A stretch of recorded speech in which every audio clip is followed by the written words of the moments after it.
Everybody, welcome another month. We're always fighting our chairs here every time we do one of these. Rachel and I are like fighting our chairs, trying to get close enough to each other. We're gonna have to get special presenting chairs. Awesome. Let me hit this here. So I was hoping, I know a bunch of you weren't able to make it today. We miss you. We love you. You're watching the recording. Hope things are going awesome for you. Joseph was telling us guys, I'm going to share this with the group because it's super exciting. He graduated. Sorry, buddy, you're getting to share. He just graduated with a master's in architecture in May, and now he's working with high-end residential down in Nevada. So super cool, and congrats on that. That's awesome. Okay, so I've been thinking about for decades, been thinking about the power of enthusiasm. And here's what's kind of weird is I very rarely have ever taught about it. Now, like every time I speak or present, people are like, "Oh, I love your enthusiasm. It's contagious. Oh, it's awesome." Some people are like, "Whoa, you're a little too enthusiastic." And I get the whole response, and it's been a huge part of my life, but I very rarely teach on it. But I was doing some studying and going over some research that has been done about high performers and achievers. And, they came across they went through and they're like, okay, they have this criteria of what is like people who are real high achievers. And it wasn't just like they were just doing one thing and burning out and everything else. I mean, these guys were well-rounded high achievers. Balanced. Very balanced. Almost all areas of life. Yep. In fact, in all areas of life, you get cut out of the group if one area of life is just totally destroyed. Like your relationships or your health. Yeah. If you're like $1 billion business, but everything else is toast in your life, you're off the list. These are well-rounded, holistic high achievers. Okay. That they report they're super happy, they have great relationships, and they're just nailing it. Okay. So they went through and they're like, okay, here's our group. Now let's find out what are the common denominators? What do they all have in common? What are they operating on? One of the very first things they found was that they're very enthusiastic. They have a lot of enthusiasm. And of course, when I read that, I was like, yeah, this is awesome. But then if you feel like you're not a naturally enthusiastic person, because then you're like, oh, I'm in trouble. I'm out. That can never happen because I'm not naturally enthusiastic. Which is interesting because a lot of people have told me over the years, oh, I wish I had your enthusiasm. And I think, my friends, we fall into the trap. Go ahead, babe. Not realizing that if they saw you as a teenager, they would not have seen the enthusiasm. You were not enthusiastic. Because I was so timid and shy, I lacked confidence. So yeah, I didn't have the enthusiasm you see now, but what's interesting is I decided to be excited. That's literally what it was, my friends. I decided to be excited. Now, does this mean we all need to be bubbly, outgoing? I'm trying to think of the dogs. What are like a Labrador? No, like we don't all have to be this bubbly, outgoing, same personality. In fact, we're not even really talking about personality. We're just talking about enthusiasm. So the way I manifest it will be different from the way you manifest it. But across the board, high achievers, this is the research, they're enthusiastic. Now, here's the temptation we fall into, and I do all the time. We think, oh, you either have it or you don't. And if you have it, man, lucky you. You won the lottery, the enthusiasm lottery. Or I've heard people say, oh, you must have been in the right line in heaven and just got your enthusiasm button. All kinds of stuff I hear like that. But like this great book here, Talent is Overrated. He's like, it's not what we think it is. We think it's like, oh, they just have this gift, they have this talent, it just comes to them. And the research also shows they have enthusiasm and they deliberately choose it day in and day out. So it's more like a habit they've developed as opposed to an innate trait. Exactly. In fact, he's even more clear to say it's a conscious choice that then they make into a habit. Like let that sink in, my friends. It is a conscious choice that they make into a habit, and I would even say a skill set. So I guess the point is, I want to invite you to. I want to ask you first: are you living with enthusiasm? Sometimes. What was that? The big sigh. Sometimes. No, I'm not. Like, are you living? And the answer for all of us is going to be sometimes. Even for me, it's sometimes. I mean, there's got to be a good 1% of the time that I'm not. You know.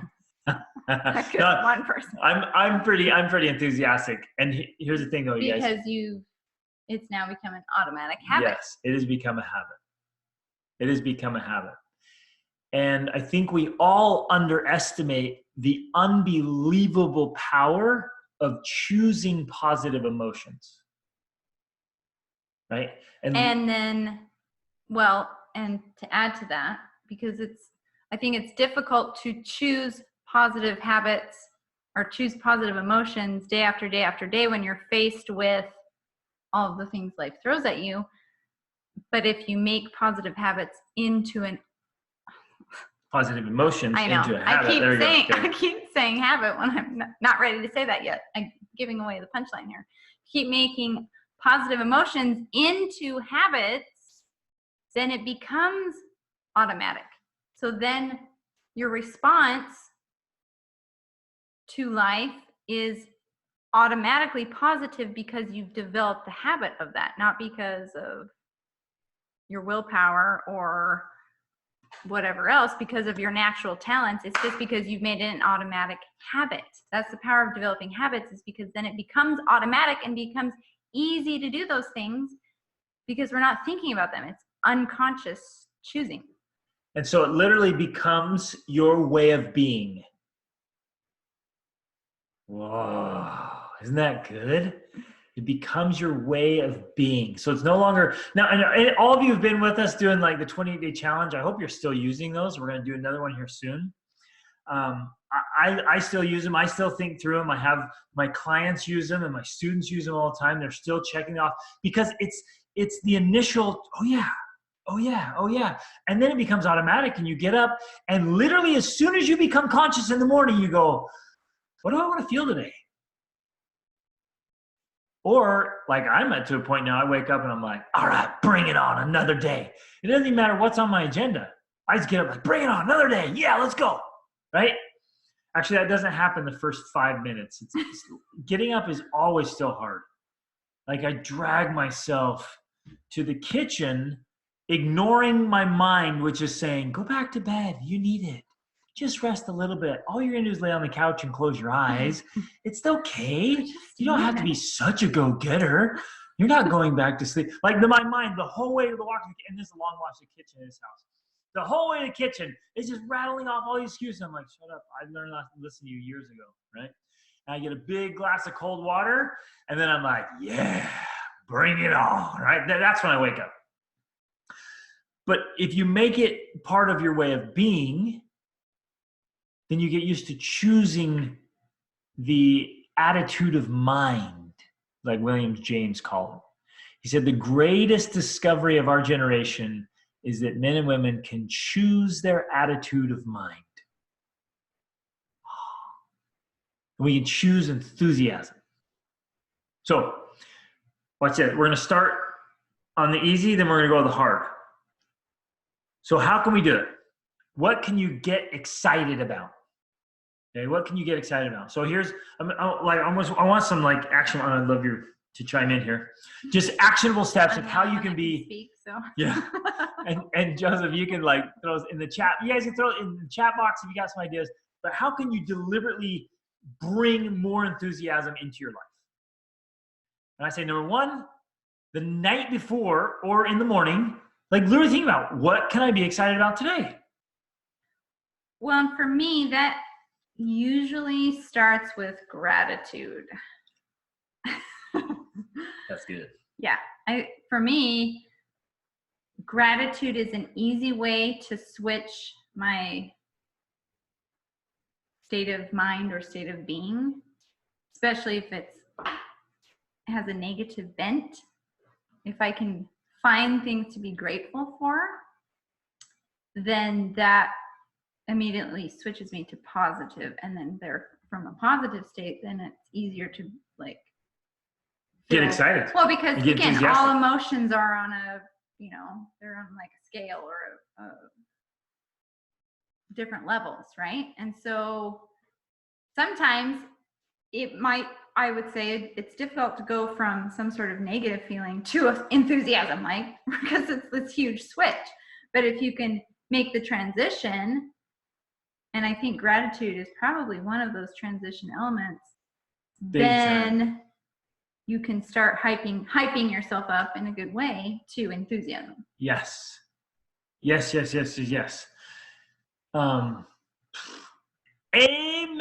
to that. That was awesome. And I think this is an important point where we can distinguish between an emotion and a feeling.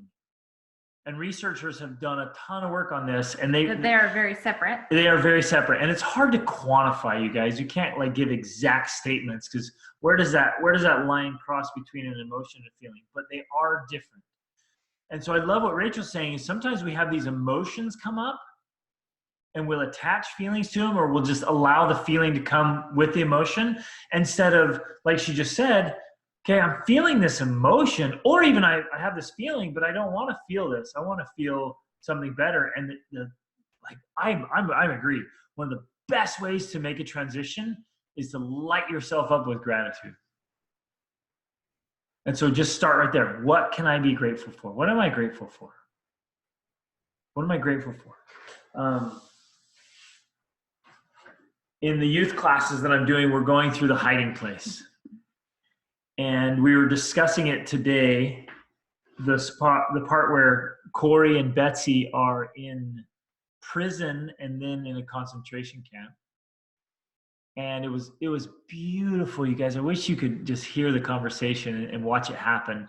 As these youth that I'm working with, they read these chapters, and one of them, she said, it was beautiful. She said, I read the chapter, and then I walked around my house feeling appreciation for everything. Just looking at things and feeling appreciation for them. And it's interesting how much we take for granted. We really do. From relationships to paper. A nice pen. I just bought myself a new nice pen, right? Sticky notes and computers and phones and cars, and all of it. Sunshine, air conditioning. Right? Oh, there's so much to be grateful for. Even some of the annoying things in our lives. And I said this today, I said there are some things we easily get annoyed about that we'd really, really miss if they were taken away from us. Yeah, Joseph Charity said, I heard a quote that our capacity to take things for granted is almost infinite. Amen, right? We can. And there it is, right? If we just are living kind of by default in autopilot, if we're in autopilot mode, we're just kind of going along, then yeah, our capacity to take things for granted is infinite. But if we pause and we say, you know what, I want to live more deliberately. I want to be more intentional about life and who I am and how I live. And I'm starting with gratitude. Then you'll stop and you really start being grateful for things that you never have been grateful for before. And that creates a feeling that we want, which then easily leads into enthusiasm. And actually, gratitude was one of the ones that was listed as a common feeling for high achievers and high performers. They are grateful people. So love that. So one of the things we can do is just acknowledge in gratitude and pause. Just pause. And be grateful for the little things.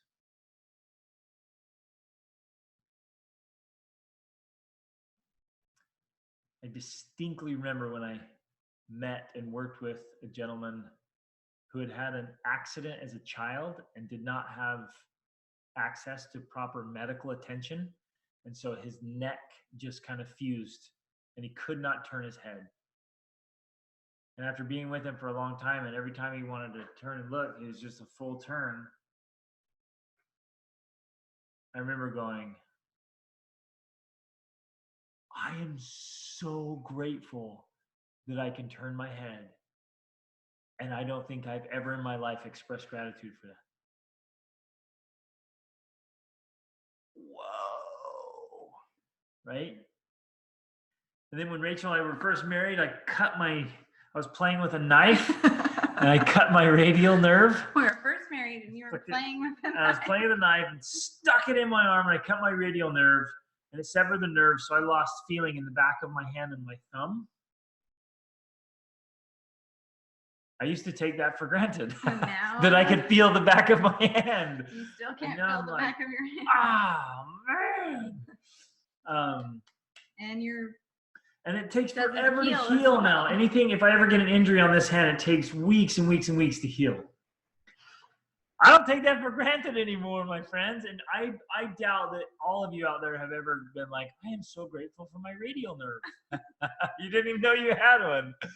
But let's fill our lives with gratitude. It's huge. And then choose emotions. Choose emotions each day. Right? Choose those emotions.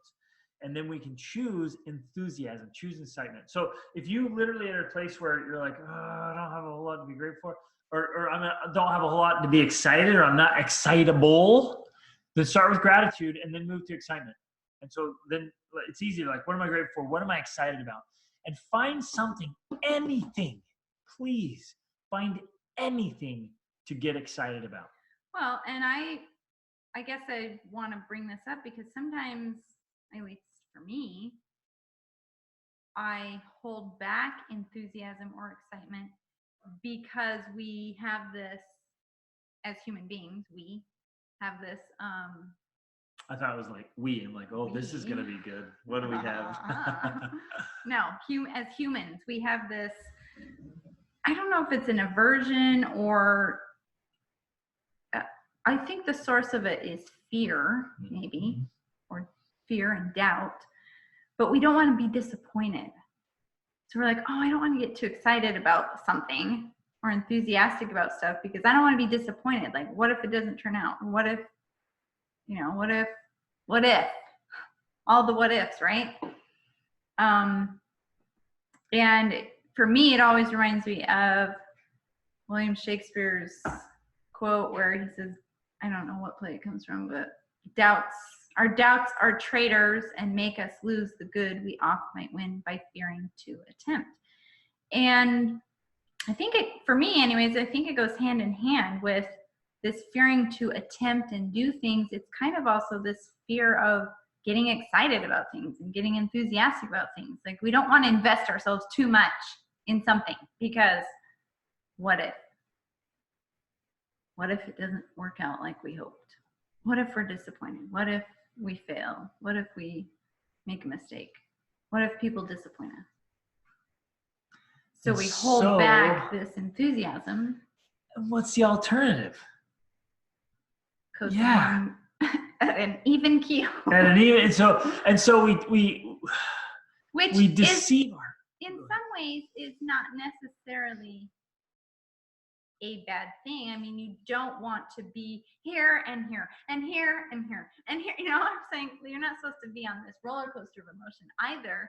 But I think the ideal is to not be here either, but to be slowly increasing our levels of positive emotion, growing into a more just enthusiastic feeling about life in general. Like, it doesn't have to be, I'm so excited to get $1 million. And, well, I don't want to get excited about that because what if I'm disappointed? It's instead like, I'm excited to be alive, right? I think that's what you're talking about here is just being able to be excited and enthusiastic about life as it is. Not as we hope it will be, but we don't want to get too excited about it because then we'll be disappointed, right? It's instead just being excited about life as it is now. and with the ups and downs, and with the ups and successes downs. and failures, Right. with the triumph and the tragedy. Being excited about all of Right, it. all of it. Because you're just excited for life. You're just filled with enthusiasm. Have you met people like that? Right? Have you ever felt that way? And like rain or snow or sunshine, they're like, woohoo, another day of life. This is awesome. Right? And you just go after that. And again, it's not the bubbly, outgoing. I'm not talking about fake personality. I'm not talking about fake. And you don't even have to like express it by woohooing like I do. But you just wake up and like, yeah. Well, and I like what you said. You kind of alluded to earlier when you were saying, depending on our personality type, we would express enthusiasm in different ways. Mm-hmm. We're not all gonna, the way I show enthusiasm is not gonna be the way you show enthusiasm because we have different personality. Love it. Love it. Okay. So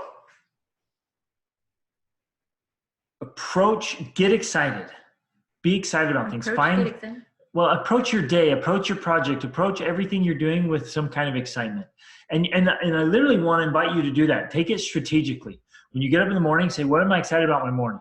When you're ready to go to work or to your school and studies, what are you excited about?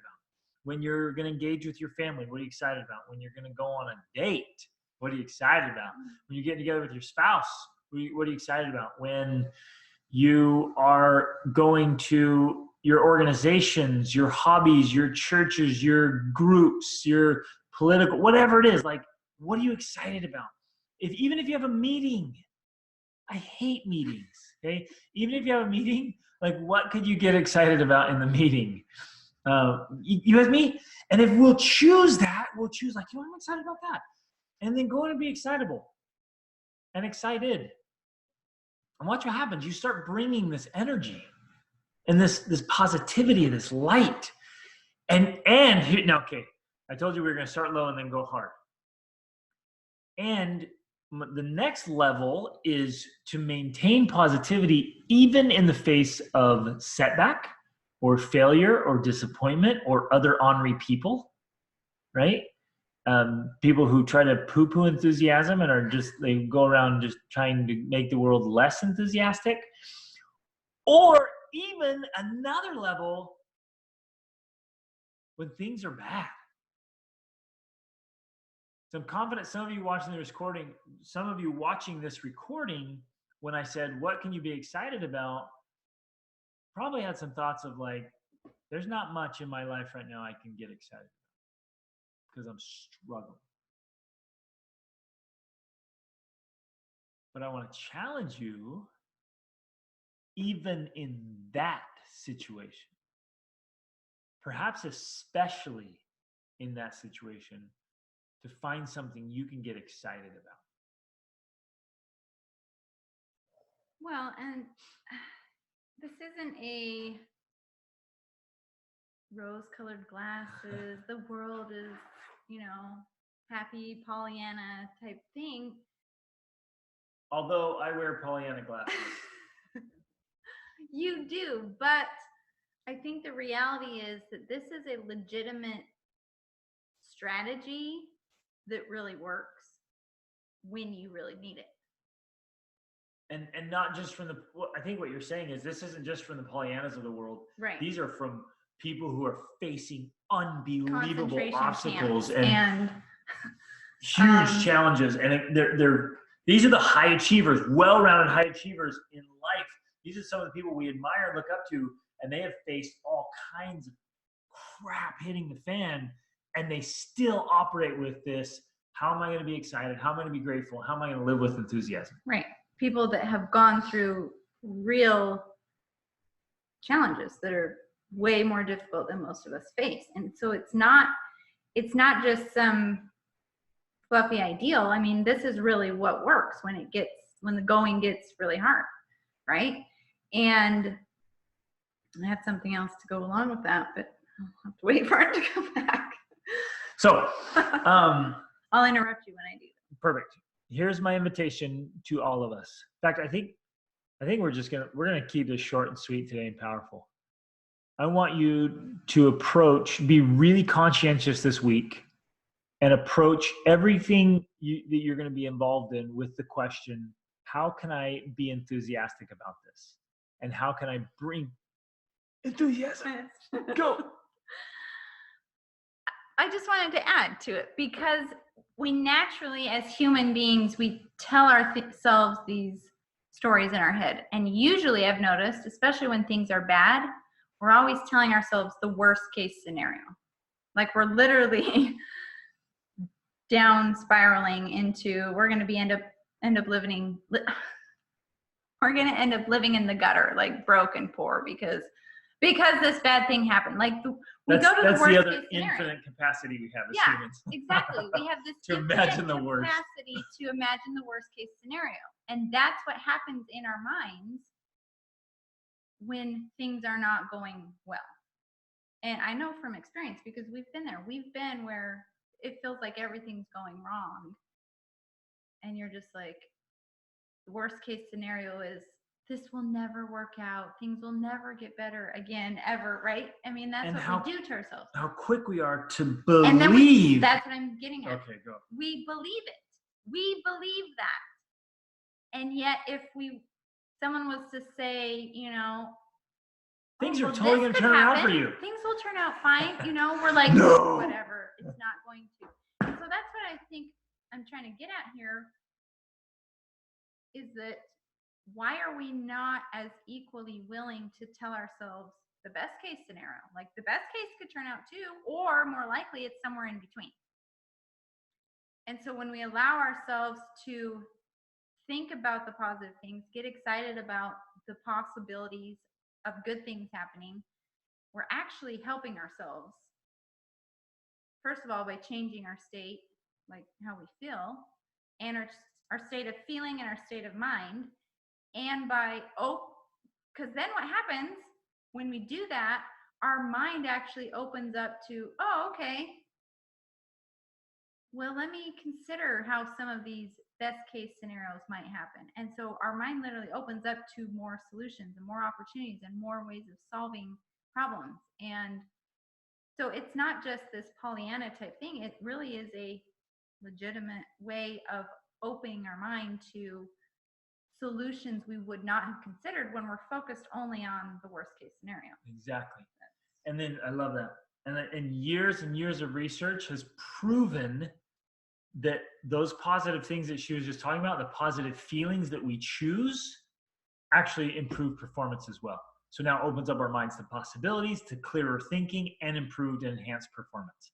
So literally, and when I was reading through the research, I wrote in the margin, it's a choice. Like there's this whole list of research-backed and research-based outcomes for negative feelings and the opposite of positive outcomes for positive feelings. It's all backed up. Like these are things that happen if we consistently have negative feelings. These are things that happen if we consistently have positive feelings. And it's all backed up by research. And I just wrote in my margin, I'm like, the only difference between one or the other is a choice. And I think what you're saying as far as it's a choice is I remember Wayne Dyer one time saying, if you guys don't know Wayne Dyer, he's an author. He's passed away now, but he was saying if either one's likely to happen, the good or the bad, he's like, why not believe the good is going to happen? Like, why not? Why don't we believe everything's going to work in our favor? Because you've got maybe a 50-50 chance, right? Except that when you actually then believe it, you're improving your chances of the good working out. So you don't know for sure. Like, that's the thing. We don't know. If things are bad, you really don't know what's going to happen. I mean, there's been times when things looked so bad and you don't know how it's going to turn out. And then something would happen that just, you're like, I could have never anticipated that or guessed that would have happened. And so you don't know what the outcomes are going to be. But why would we choose to believe the worst is going to happen instead of believing that the best is going to happen when research is showing that that actually improves your chances of it happening? Does that make sense? So we actually have the capacity to determine outcomes, or we dramatically increase the probability of a positive outcome by choosing to have a positive emotion. Is this hitting home? This is powerful stuff. So if we really want to have that extraordinary family life we long for, choosing to live with enthusiasm will dramatically increase the probability of actually having it. And we'll finish this with this quote by William James, the great psychologist and philosopher. He said, "Belief and doubt are living attitudes. They're alive, like almost like a living organism that grows and grows on what it is fed, right? Doubt and belief are living attitudes and involve conduct on our part. Action. If you're climbing a mountain and you must jump a chasm in order to survive, you must have faith that you can successfully make the leap."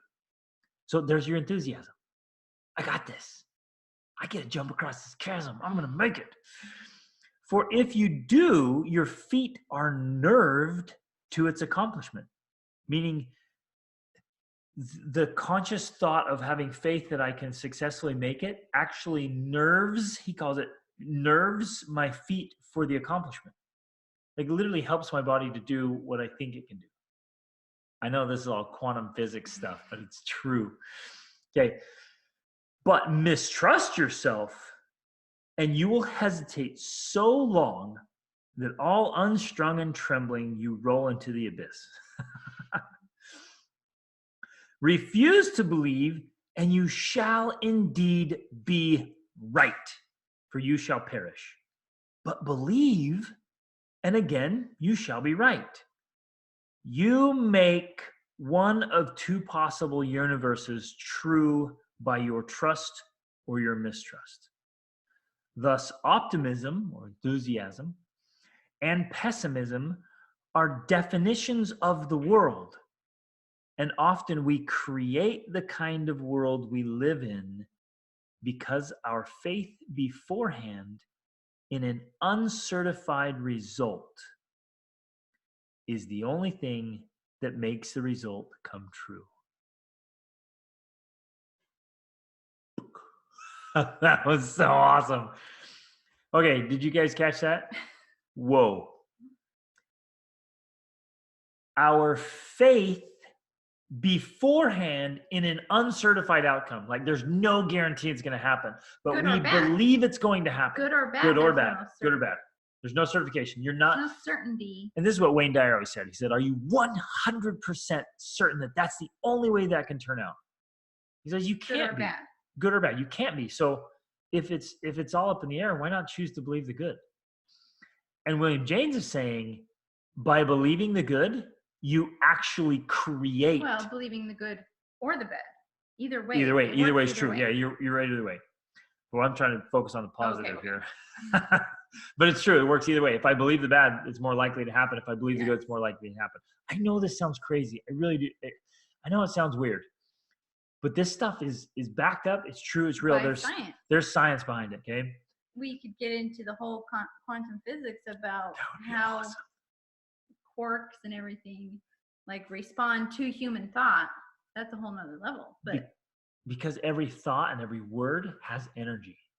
And it literally, okay, whoa, that's deep stuff. We'll let you kind of think about that for a little bit. But he says, our faith beforehand in an uncertified result is the only thing that makes the result come true. Woo! I love this stuff. That is complete quantum physics right there. Yep. I love it. So, my friends, live with enthusiasm. Because you can. Start today, if you want right to. now. It's a choice. Be enthusiastic, to be grateful, and be excited, and have enthusiasm. Bring enthusiasm to each part of your life. So this week, before you go into each thing, just pause and say, how can I bring enthusiasm to this thing? And watch what happens. Watch what happens. It's awesome. Okay, love you guys. You're the best. Awesome's always an option. Reach upward.